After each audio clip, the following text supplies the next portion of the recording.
غیر کہتے ہیں کوئی ادھوری کہانی پوری کرنے جانا ہے۔ کہانیاں ادھوری رہ جائیں تو بہت بے چین کرتی ہیں۔ میری اپنی کہانی بھی تو ادھوری تھی۔ کیا ستم ہے کہ ہماری کہانیاں ختم نہیں ہوتیں؟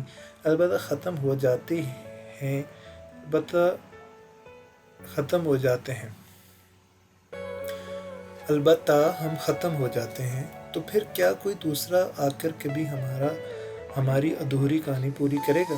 قدرت کبھی کوئی کام ادھورا نہیں چھوڑتی۔ ہم سب کی کہانیوں کو بھی ایک نہ ایک دن پورا ہونا ہوگا۔ میں اپنی سوچوں میں گم طویل سڑک پر چلتا رہا۔ رات بیت رہی تھی اور سناٹا بڑھتا جا رہا تھا، اور ایسے سناٹے میں گھومنا بھی میرے لیے خطرناک ہو سکتا تھا۔ کہیں بھی پولیس میرا راستہ روک سکتی تھی، کیونکہ شریف شرفا راتوں کو گھر واپس پلٹ جاتے ہیں۔ پیدل چلنے والے مجھ جیسے تنہا کو ان کی لغت میں آوارہ گرد کہا جاتا ہے۔ سڑک پر تھوڑے وقفوں کے بعد بجلی کے کھمبوں سے لگی اسٹریٹ لائٹس جل رہی تھیں۔ یوں وہ تنہا سڑک دور تک بچھی نظر آ رہی تھی۔ فضا میں اب صرف میرے قدموں کی آواز باقی رہ گئی تھی۔ ذہن میں ایک پرانی غزل گونجنے لگی: اجنبی شہر کے اجنبی راستے میری تنہائی پر مسکراتے رہے۔ میں بہت دیر تک یوں ہی چلتا رہا، تم بہت دیر تک یاد آتے رہے۔ یاد تو وہ آتے ہیں جنہیں ہم وقت کے کسی درمیانی وقفے میں ذرا دیر کے لیے فراموش کر دیتے ہیں۔ انہیں کیا یاد کیا جائے جنہیں کبھی بھولتے ہی نہیں، جو ایک لمحے کے لیے دل و دماغ سے محو نہیں ہوتے۔ کہ ایسی کیفیت کے لیے تو یاد بہت معمولی چھوٹا سا لفظ ہے۔ پھر وہی انسانی ڈکشنری کی مجبوریاں۔ شاید مجھ جیسے دیوانوں کے لیے یہ لغت ہمیشہ ادھوری ہی رہے گی۔ میرے اندر شور بڑھتا جا رہا تھا اور رات خاموش تر تھی، لیکن مجھے بہت جلد رات گزارنے کے لیے کسی ٹھکانے پر بھی پہنچنا تھا۔ اچانک مڑتے دور مجھے کسی اسپتال کا برقی نشان جگمگاتا نظر آیا۔ ذہن میں فوراً جیل میں کہیں ظہیر کی بات گونجی۔ کسی بھی شہر میں رات کو چھپنے کے دو ہی بہترین ٹھکانے ہوتے ہیں: ریلوے اسٹیشن یا اسپتال۔ دونوں ہی جگہ ساری رات لوگوں کا آنا جانا رہتا ہے، اور دونوں جگہوں پر کسی کو کسی کی خبر نہیں ہوتی۔ میں تیز قدموں سے چلتا اسپتال کے گیٹ سے اندر داخل ہو گیا۔ یہ کوئی پرائیویٹ اور مہنگا اسپتال تھا۔ سامنے ہی ایمرجنسی میں کچھ ہلچل سی تھی۔ ایک جانب راہداری میں کچھ پرائیویٹ گارڈز کھڑے پہرا دے رہے تھے۔ میں ان کو دیکھنے سے پہلے ہی بائیں راہداری میں مڑ گیا۔ مجھے جنرل وارڈ یا کسی کینٹین نما کیفیٹیریا کی تلاش تھی، جہاں میں عیادت کرنے والے لوگوں کے درمیان خود کو چھپا سکوں، مگر اس طرف بھی سناٹا تھا۔ شاید اونچے طبقے والوں کے لیے پرائیویٹ کمرہ نما وارڈز بنائے گئے تھے۔ غریب اور امیر کی یہ تخصیص یہاں بھی واضح تھی، اور صرف اس اسپتال پر کیا منحصر۔ یہ فرق تو غریب اور امیر کی پیدائش سے لے کر قبر تک برقرار رہتا ہے۔ میرا حلیہ اس چمکتی راہداری اور مہنگے کمرے سے میل نہیں کھاتا تھا، اس لیے قریب سے گزرنے والی ایک دو نرسوں اور طبی عملے نے مجھے حیرانی اور غور سے دیکھا۔ میں نے پلٹ کر نکلنا چاہا، مگر اسی وقت راہداری کے سرے پر دور وہی دو باوردی مسلح محافظ نمودار ہوئے جنہیں میں نے باہر دیکھا تھا۔ اچانک سامنے والا دروازہ کھلا اور ایک نرس باہر آئی۔ ایک لمحے کے وقفے ہی میں نے دیکھ لیا کہ اندر نیم تاریک کمرے میں کوئی مریض سو رہا ہے اور کوئی اٹینڈنٹ کمرے میں موجود نہیں۔ نرس ایک جانب بڑھ گئی اور میں گارڈ سے بچنے کے لیے تیزی سے اسی کمرے میں داخل ہو گیا۔ میں صرف گارڈز کے آگے نکل جانے تک کمرے کے دروازے کے پیچھے کھڑا ہو کے انتظار کرنا چاہتا تھا، تاکہ ان کے آگے نکلتے ہی واپس اسی راستے پر چل پڑوں جو مجھے غلطی سے یہاں تک لے آیا تھا۔ مجھے یہ بھی ڈر تھا کہ کہیں وہ نرس واپس کمرے میں نہ آ جائے، ورنہ میرے لیے بڑی مشکل کھڑی ہو جاتی۔ مگر گارڈز کو راستے ہی میں کسی نے روک لیا اور وہ وہیں راہداری ہی میں کھڑے ہو کر بات کرنے لگے۔ مجھ پر ایک ایک لمحہ صدی بن کر گزر رہا تھا۔ اچانک پیچھے سے مریض کے کرہانے کی آواز سنائی دی۔ اسے شاید پانی چاہیے تھا۔ میں اس کی دوسری آواز پر خود کو روک نہیں پایا اور ساتھ پڑی چھوٹی میز پر رکھی پانی کی بوتل سے گلاس میں پانی اونڈیلا۔ تبھی مریض کا چہرہ دیکھتے ہی میرے ہاتھ سے پانی چھلک گیا۔ میں اس کا چہرہ لاکھوں میں پہچان سکتا تھا، حالانکہ میں اسے 7 سال بعد دیکھ رہا تھا۔ جبکہ بیماری اور نقابت نے اس کے خد و حال تک لاغر کر دیے تھے، مگر پھر بھی اسے پہچاننے میں مجھے ایک لمحہ نہ لگا۔ وہ سڈ تھا، ہاں وہی سڈ جس کے ہاتھ میں گولی چلنے سے خود اسی کا دوست سنی مارا گیا تھا، وہی سنی جس کے قتل کے الزام میں مجھے پھانسی کی سزا سنائی گئی اور میرے 7 سال جیل کی کال کوٹری میں اپنی موت کا انتظار کرتے گزرتے تھے۔ لیکن سڈ یہاں اس اسپتال اور اس حالت تک کیسے پہنچا، میرے ذہن میں دھماکے سے ہو رہے تھے۔ دل میں سلطان بابا کی وہی بات گونجی، جب جو ہونا ہوتا ہے تب سو ہوتا ہے۔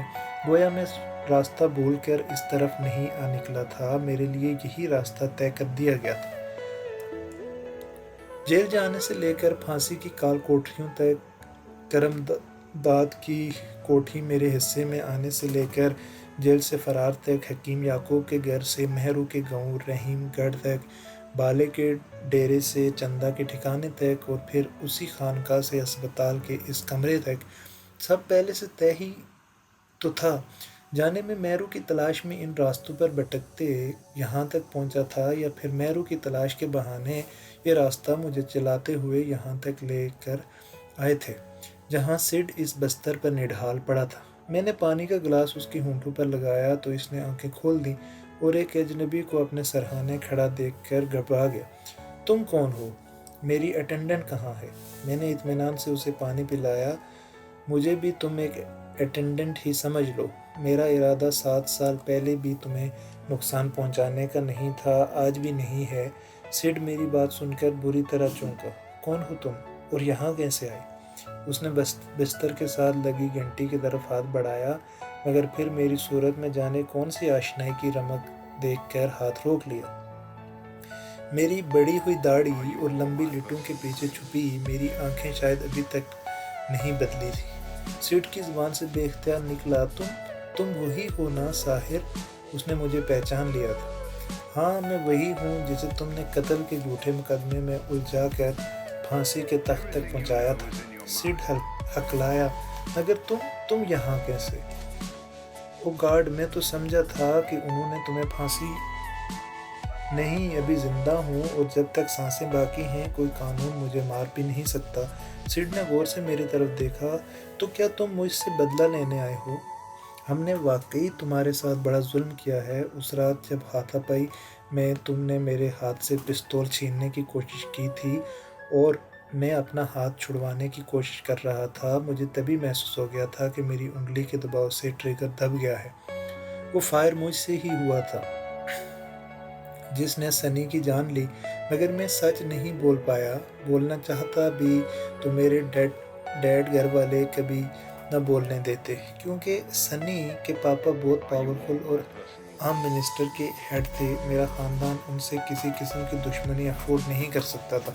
لیکن آج تم آزاد ہو، مجھ سے بدلہ لے سکتے ہو۔ میں یہاں تم سے بدلہ لینے نہیں آیا، قدرت نے جانے کیوں مجھے یہاں پہنچایا ہے۔ مجھے بس کچھ دیر پناہ چاہیے، صبح ہوتے ہی چلا جاؤں گا۔ اگر تم پناہ دے سکو تو ٹھیک، ورنہ میں کسی اور طرف نکل۔ میری بات لبوں پر رہ گئی اور ایک نازک سی لیڈی ڈاکٹر اسی نرس کے ساتھ کمرے میں داخل ہوتے ہوئے بے دھیانی میں بولی، "واٹ از دس سڈ؟ یہ اسٹاف بتا رہی ہے کہ…" اور پھر مجھے سڈ کے سرہانے کھڑے دیکھ کر بالکل ہی حواس باختہ ہو گئی۔ او گاڈ، ہو از دس؟ یہ کون ہے اسٹاف؟ اور اندر کیسے آیا؟ یہ ہاسپٹل ہے یا کوئی بیگر ہوم؟ حسب توقع وہ مجھے کوئی ملنگ فقیر ہی سمجھی تھی۔ اسٹاف تیزی سے میری طرف بڑھی۔ نکلو بابا تم ادھر سے، تم کو اندر کس نے آنے دیا؟ لیڈی ڈاکٹر چلائی۔ گارڈز کو بلاؤ۔ Where are they sleeping? میں نے خاموش کھڑا رہا۔ سڈ نے ہاتھ اٹھا کر لیڈی ڈاکٹر سے کہا، calm down Sonia, he is my guest. یہ میرا پرانا دوست ہے اور کلاس فیلو ہے۔ سونیا نے پھٹی پھٹی نگاہوں سے میری طرف یوں دیکھا جیسے اسے سڈ کی دماغی حالت پر شبہ ہو۔ What are you in your senses? یہ تمہارا دوست اور کلاس فیلو؟ شاید تم حواسوں میں نہیں ہو سڈ۔ سڈ نے سونیا کو ڈانٹا۔ میں نے کہا نا یہ میرا دوست ہے، اور پلیز اب تم دونوں جاؤ یہاں سے۔ I am okay.